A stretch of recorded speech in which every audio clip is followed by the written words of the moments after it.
안녕하십니까, 김재화입니다. 커뮤니케이션학에서 우리가 간단히 여길 수 없는 것이 바로 제스처입니다. 제스처라는 것은 뭔가요? 네, 그렇습니다. 손짓, 발짓, 그리고 얼굴의 표정을 말하는 건데요. 모든 것에는 어떤 신호가 있습니다. 그러나 우리가 일상적으로 알고 있는 것은 시각적이고 청각적인 효과가 확실한 주로 그 소리를 말하는 것이거든요. 사람의 목소리라든지 어떤 기계의 그런 것은 상대가 지금 뭐를 뜻하는 건지를 명확하게 바로 알 수가 있습니다. 그러나 그것으로도 부족하거나 또는 구태여 그런 소리를 낼 필요가 없이 청각을 기대하지 않고 오로지 시각에만 의존해서 하는 것이 바로 제스처입니다. 손짓, 우리가 흔히 그렇게 알기 쉬운데요. 오늘은 제스처에 대해서 한번 알아보도록 하겠습니다. 몸가짐으로서의 제스처, 그 다음에 이 몸짓 언어의 특성이 따로 있습니다. 제스처는 또 어떻게 사용할 것인가, 제스처를 했을 때의 효과, 그 다음에 제스처를 실행했을 때의 3단계, 제스처의 종류는 또 어떤 것이 있는지, 잘못된 제스처, 이런 제스처는 참 곤란하다. 오히려 효과보다는 역효과가 나는 그런 제스처도 분명히 있는 것입니다. 자, 몸가짐으로서 제스처라 했는데요. 스피치의 양념인 것입니다. 스피치, 소리가 다 전하지 못하는 것을 어떤 보조의 수단으로 정할 때 이 제스처가 도와주는데요. 단지 도와줘서 그 뜻을 통하게만 하는 것이 아니라 그 효과를 오히려 극대화시켜주고 듣는 청자 쪽으로서 화자의 의미를 정확하게 알 수 있게 하는 것이죠. 스피치 내용에 들어있지 않은 여러 가지 의미를 전달할 뿐만 아니라 스피치 흐름에 다양한 변화를 주기 때문에 이 제스처가 꼭 필요한 것입니다. 자, 제스처는 그야말로 자연스러워야 합니다. 이 몸 동작이 말 따로, 그 다음에 내 동작 따로, 표정 따로, 감정 따로 움직여서는 안 되죠. 전부 혼연일체가 돼서 자연스럽게 말과 함께 따라서 나온 거나 아니면 그 감정을 전달하는 것에서 바로 익힐 수 있을 만큼 그런 확실하고 빠른 제스처가 필요한 것이죠. 자, 몸짓 언어, 이 제스처의 특성을 한번 알아보겠습니다. 몸짓 언어는 말을 통해 전달되는 내용이 어떻게 해석되어야 하는가에 대한 힌트를 제공한다고 그랬습니다. 말만 해가지고는 그 뜻이 명확하지 않거나 전혀 이해를 못할 경우가 있습니다. 그럴 때는 이 제스처가 힌트를 가져옵니다. 예컨대 간단한 예를 하나 들어봤을 때, 지금부터 내가 말하는 것이 뭘까요? 이것은 모든 사람들이 좋아합니다. 그러면서 마치 그 엄지손가락을 내밀거나 또는 손가락으로 동그라미를 그려 보이거나 이랬을 때 저게 뭐겠구나 하고 몇 가지로 그 내용이 좁혀지는 것입니다. 그 강한 힌트를 주는 것이죠. 제스처는 태도를 말하며 청중의 눈에 호소하는 것입니다. 이 시각적인 것이 아니니만큼 청중이 나를 바라보고 있을 때 또는 바라보지를 않더라도 자, 저를 봐주십시오 하면서 나를 바라보게 유도를 해서 그 제스처를 보여주는 것이죠. 청중에게 감명을 주는 웅변은 제스처를 사용하면 더 큰 감동을 줄 수 있다. 그런 내용이 되겠습니다. 제스처는 언어 표현의 시각적인 의사 보충인데요. 퀸체리 양은 어떤 말을 했냐? 만인에게 통용되는 언어는 오히려 손에 있다. 사실 말은 우리가 입으로 하는 것이지만은 어찌 보면은 손이 말을 하고 있다는 그런 의미도 가능한 것입니다. 또한 구로세리우스는 천하에 손 없는 웅변은 없다.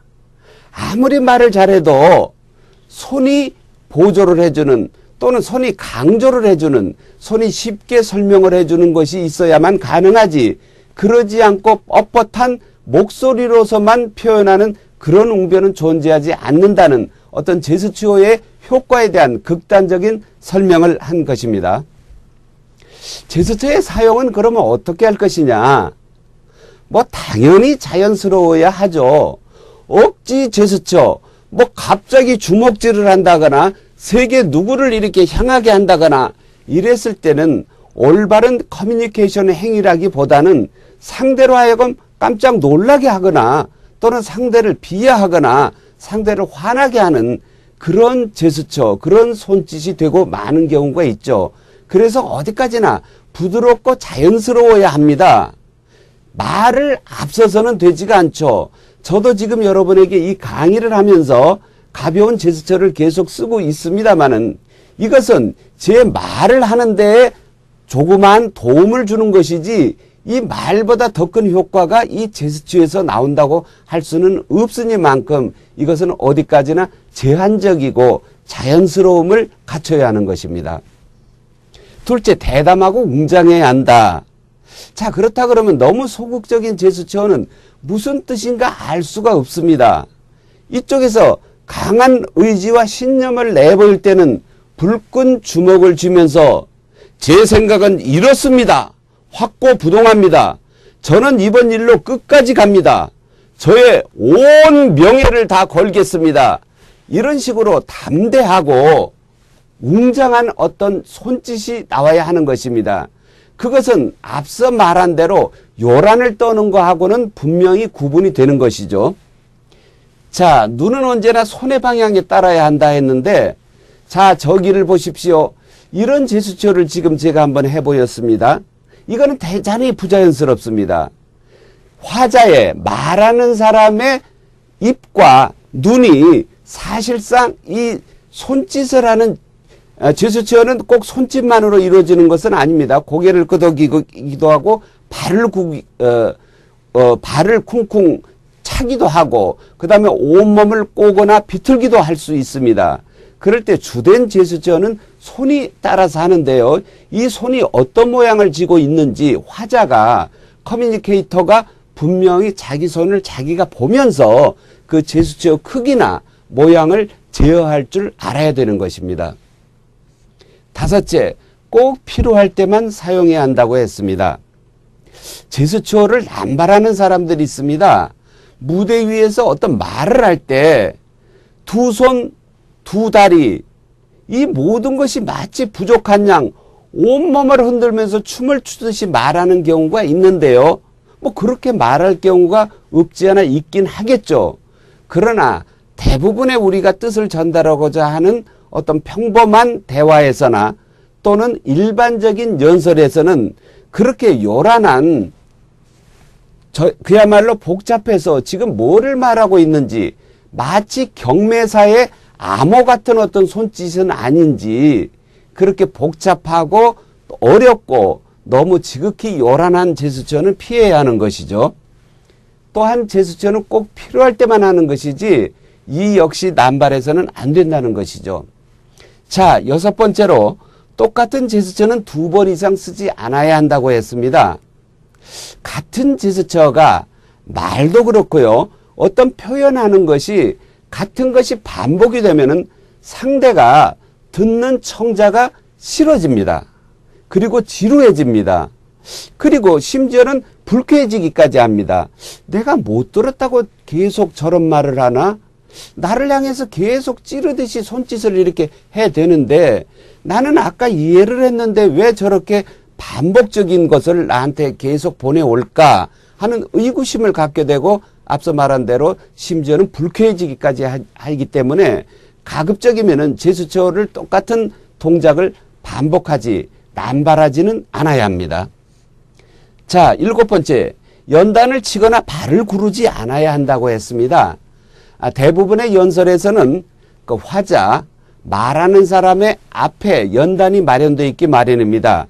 과거에 우리가 웅변에서 고조된 어떤 감정을 표현할 때 두 손을 불끈 쥐어서 연단을 때리기도 하고 손바닥을 내리치기도 했던 그런 제스처를 쓰기도 했습니다마는 그때는 사실은 그 예전에 우리의 목소리를 확성시킬 어떤 확성기 장치가 또 없고 그 다음에 어떤 실내가 아닌 실외에서 말을 해야 되는 경우가 많았을 많았을 경우입니다. 그럴 때는 연단을 좀 때리는 격한 어떤 제스처를 쓰기도 했는데요. 지금은 오히려 나긋나긋하고 부드럽고 작은 제스처나 작은 목소리가 필요한 그런 스피치 타입으로 우리의 화술은 변하고 있는 것입니다. 제스처 효과를 한번 보겠습니다. 자, 말을 함에 있어서 손짓 그리고 이 발짓을 곁들이게 되면 어떤 효과가 있을 것인가? 첫째, 청중의 이해를 돕습니다. 그렇습니다.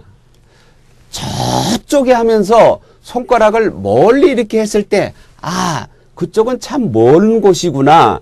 저쪽에 이렇게 하는 것보다는 손짓 하나가 먼 거리를 표현해 주고 있습니다. 그렇기 때문에 자연히 청중의 이해를 돕는 것이죠.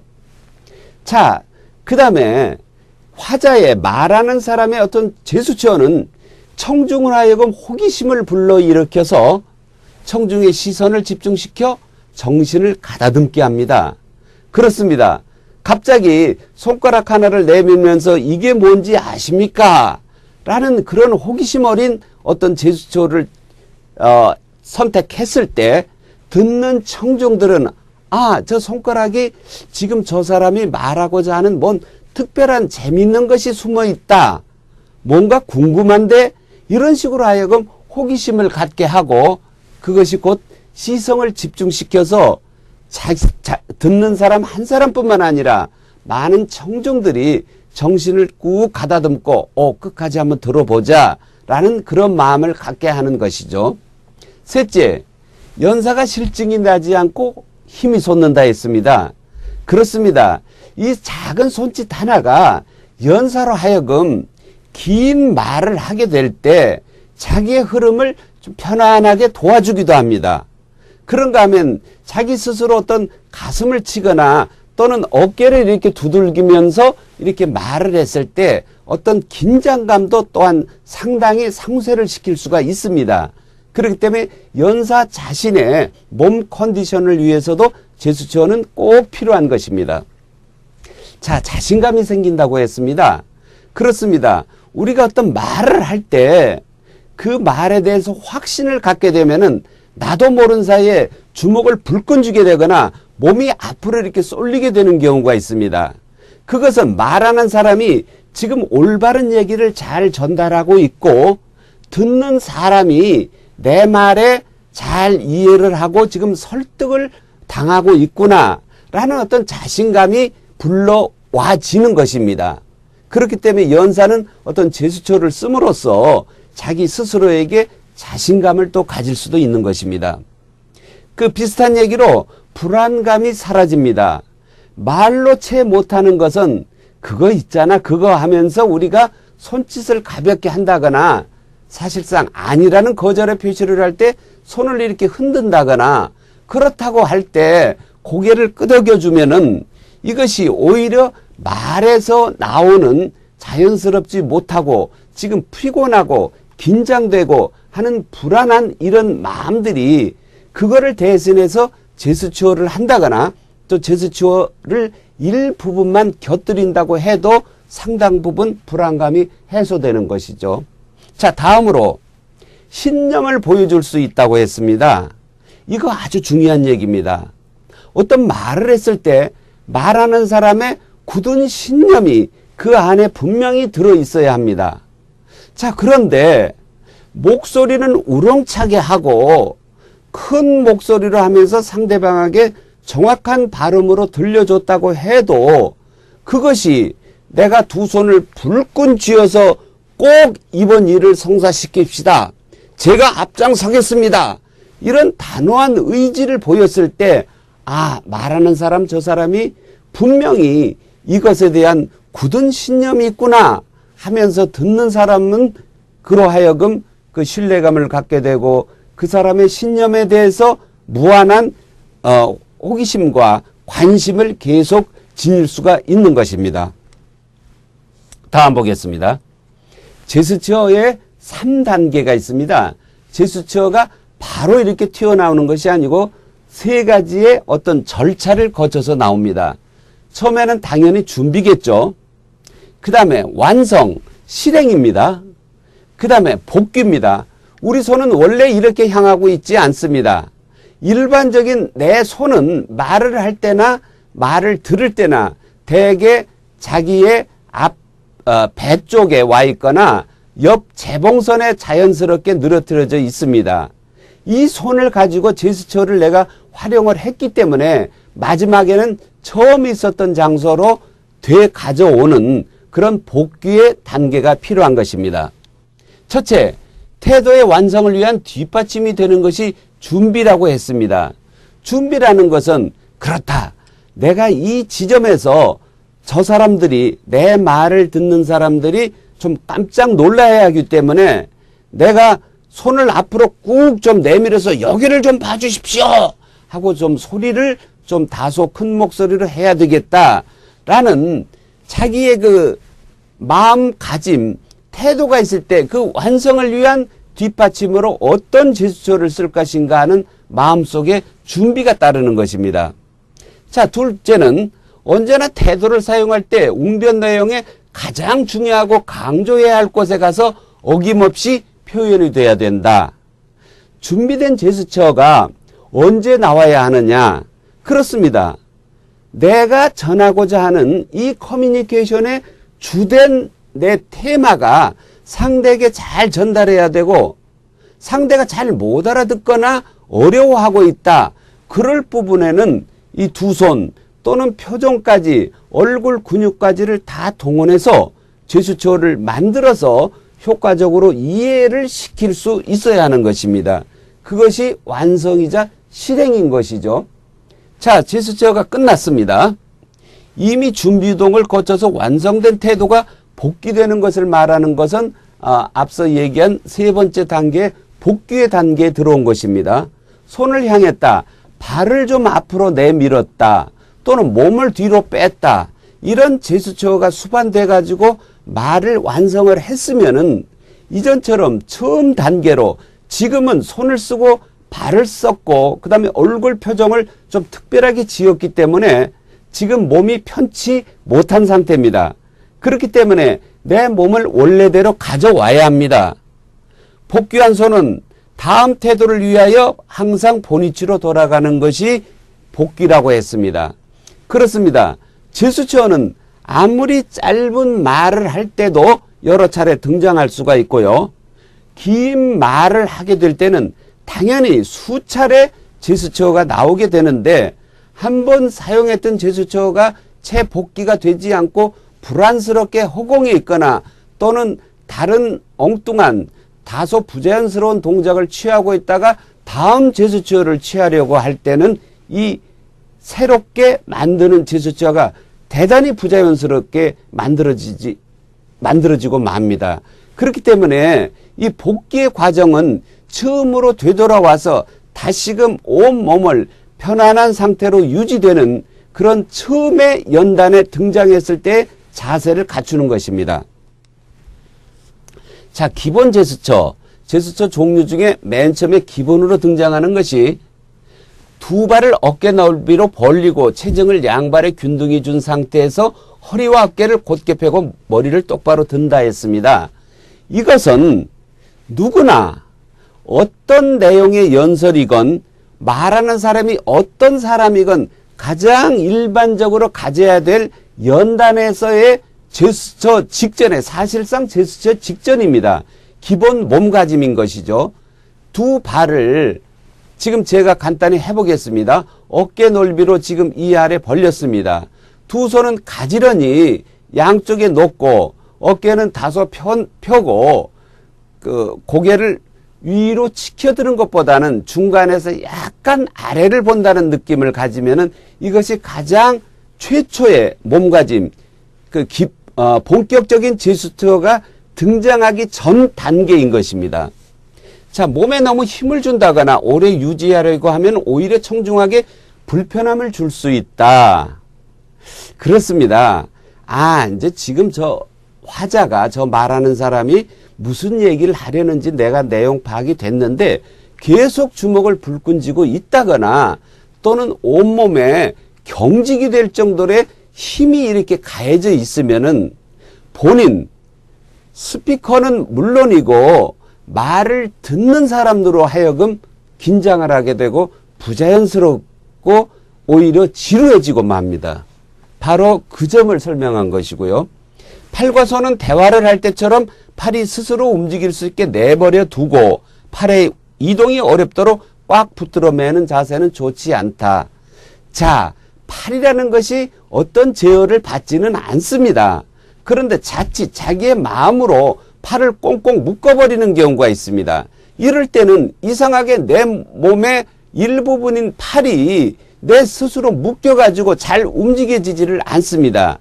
그렇기 때문에 팔은 자기가 하는 대로 내버려둬라. 이런 설명이 나온 것입니다. 그래서 자연스럽게 팔이 알아서 본능적으로 움직입니다. 자, 기본 제스처 설명을 조금 더 하겠습니다. 이번에는 시선 처리 문제인데요. 시선은 청중 모두를 다 쳐다봐야 하지만 우리의 시각이라는 것은 어떤 제한적일 수밖에 없습니다. 그렇기 때문에 가장 정중앙이라든지 또는 중앙을 기준해서 좌우로 소위 눈을 굴린다는 식으로 해서 약간의 시선을 이동시켜 주는 것이 가장 알맞습니다. 당연히 따뜻하게 쳐다봐야 되겠죠. 표정은 약간의 미소를 띠는 것이 가장 적절하다고 했는데요. 지금 아주 진지한 얘기를 하러 올라왔다. 사실은 슬픈 사실을 전하려고 왔다. 말을 듣는 사람들한테 고통을 좀 요청하는 그런 테마다. 그럼에도 미소를 지어야 할까요? 그렇습니다. 지금 말하는 사람의 감정이 다른 사람에게 전달되기 이전입니다. 그렇기 때문에 청중들로 하여금 내 말에 집중시키게 하기 위해서는 우선은 내가 가벼운 미소로 가볍게 적의가 없다는 당신네들과 오늘 허심탄회한 대화를 나누겠다는 의사표시로 가벼운 미소는 어떤 주제가 뒤따르더라도 꼭 필요한 것입니다. 한 손만 쓸 경우가 있습니다. 이건 제스처를 지금 구체적으로 설명을 하고 있는데요. 제가 오른손으로 저쪽입니다. 앞쪽입니다. 뒤쪽입니다. 이렇게 할 때 주로 방향을 얘기를 하고요. 그 수요를 얘기를 할 때 하나, 둘, 셋, 넷 하는 어떤 소수, 개수를 셀 때 손 하나로 충분합니다. 만일 6개가 넘는다 했을 때는 5을 다 세고 난 다음에 왼손을 사용할 것이 아니라 이 손으로 다시 세면 되는 것입니다. 그래서 가급적이면은 왼손은 마이크를 들기 쉽고 그 다음에 요즘에는 프로젝터를 많이 쓰기 때문에 저처럼 이 포인터를 들 수가 있습니다. 그렇기 때문에 가급적이면 오른손 한 손으로만 수효나 방향을 얘기하면 적절한 것입니다. 두 손을 쓸 경우가 있습니다. 이거는 어떤 감정이 복받치거나 큰 결단을 요한 것이거나 엄청난 슬픔의 사실을 전달하게 되는 이런 감정이 엄청나게 클 경우 거부, 결의, 결심, 분노, 비탄, 요구, 양보, 복종, 권리기, 감탄, 제공, 분리, 구분, 합류, 단합, 호소 이런 식의 것들은 사실은 좀 감정이 복잡 단안한 것입니다. 그렇기 때문에 간단하게 우리 힘을 합칩시다. 이것보다는 두 손을 불끈 쥐고 우리가 이 상황에서 힘을 합하지 않으면 어떻게 되겠습니까? 하는 강한 의지와 권기와 그리고 동조를 원하는 것이기 때문에 이럴 때는 두 손을 아끼지 말고 쓰는 좀 큰 제스처가 당연히 뒤따라야 하는 것입니다. 자, 몇 가지 실제로 예를 들고 있는데요. 방향을 가리킬 때는 당연히 오른손으로 저쪽 북녘 땅을 한번 생각해 봅시다 하는 식의 것이 나올 수가 있고요. 하나, 둘, 셋, 넷 하는 그 수효. 자, 올바른 스피치를 하면 생각이 바뀌고 행동이 바뀌며 여기서 지금 제가 이거를 읽고 있는데요. 셋째 어떻게 된다 할 때는 그냥 첫 번째 생각이 바뀌며 행동이 바뀌며 그 다음에 운명이 바뀐다. 이런 단계적으로 첫째, 둘째, 셋째다 이럴 때는 그냥 말로 하는 것만으로도 물론 설명이 가능하지만 첫째 생각이 바뀌면 둘째 행동이 바뀌며 셋째 운명이 바뀝니다. 이런 식으로 어떤 수요를 세줄 수 있다는 것이죠. 거부 또는 반대를 할 때는 두 손을 앞으로 내밀거나 또는 양쪽으로 저어주는 그런 표시를 해야 되겠죠. 자, 또 다른 결의, 결심, 분노했다. 이럴 때는 두 손을 불끈 쥐거나 아니면 한 손을 높이 강하게 쳐드는 걸로 이 감정을 표현할 수가 있습니다. 잘못된 제스처를 한번 보겠습니다. 자, 제스처라는 것은 말을 도와주는 보도 커뮤니케이션 수단이기 때문에 가급적이면 꼭 사용해야 한다고 했습니다. 그리고 그 횟수 제한이 따로 없으니까 웬만하면은 여러 가지 제스처를 써서 그 말의 양념과 맛을 내는 양념의 효과도 좀 봐야 되고 그 말이 쉽게 이해되는 어떤 그런 기능도 해야 되고 강한 내 결심을 상대로 하여금 깨닫게 하는 그런 인지의 어떤 그 효과도 가져야 하는데 그렇다고 해서 이 제스처가 모든 제스처가 다 적당한 것은 아닙니다. 잘못된 제스처도 분명히 있는 것이죠. 알아보겠습니다. 상대를 보지 않는다. 자, 이런 경우는 상대를 보지를 않고 어떤 혼자 중얼거리시 말을 한다. 이런 경우는 상대를 몹시 낮춰보거나 인정하지 않거나 상대를 비하할 때나 쓰는 아주 올바르지 못한 제스처가 되는 것입니다. 두 번째, 손등을 자주 보인다. 손등을 이렇게 자주 보이면서 손등뿐만 아니라 모든 것의 뒷모습은 그렇게 아름답지가 못합니다. 그렇기 때문에 가급적이면은 어떤 것의 등 뒤, 뒷모습은 보이지 않아야 하는데요. 제스처에서도 손등은 가급적 자제하자는 것입니다. 자, 입을 가린다. 입을 가리면서 말을 하는 경우가 있습니다. 뭐 이것이 꼭 필요한 제스처가 있는데 일반적으로 자주 입을 가린다는 것은 어린 소녀가 수줍어할 때 쓰는 제스처 이상의 것은 없습니다. 성인 남자가 그런 제스처를 쓴다는 것은 대단히 적절치 못합니다. 지나치게 과장되었다. 이미 수차례 얘기를 했습니다. 작은 것을 설명하면서 엄청나게 큰 손동작이 따를 경우는 저기가 지금 저 허풍을 하고 있구나, 지나친 과장을 하고 있다라는 그런 의심을 살 수밖에 없습니다. 같은 동작을 반복으로 하지 말라고 했고요. 자, 지역이나 나라를 상관치 않고 쓰는 자기만의 제스처. 그렇습니다. 우리나라에서는요, 이 동그라미를 지으면 일반적으로 좋다, 오케이 표시, 그 다음에 돈의 표시이기도 합니다. 그러나 일부 나라에서는 이 표시 자체가 상대에게 기분을 대단히 언짢게 하는 욕설의 표시이기도 하다는 것을 알아야 됩니다. 그렇기 때문에 외국에 나가서 어떤 국제 회의석상이나 또는 외국인과의 1대1 대화에서도 그 제스처 종류를 확실히 알아야 되는 것입니다. 유일하게 서로 공통적으로 쓰이고 있는 것은 눈맞춤, 따뜻한 눈맞춤과 그리고 미소, 웃음은 전 세계 어느 나라가 모두들 공통적으로 좋은 것으로 인식하고 있습니다. 자, 여기서 잠깐 보였는데요. 바로 여기서 이 브라질이죠. 브라질은 이 손가락 표시가 좋지 않기 때문에 이 손가락 표시를 본 사람은 지금 몹시 불쾌해하고 있습니다. 그러나 미국이나 일본 사람들은 이 사람을 한국 사람이라고 했을 때 이 손가락 표시가 오케이자 또는 금전적인 어떤 것을 표현하기 때문에 기분 좋아해 하고 있습니다.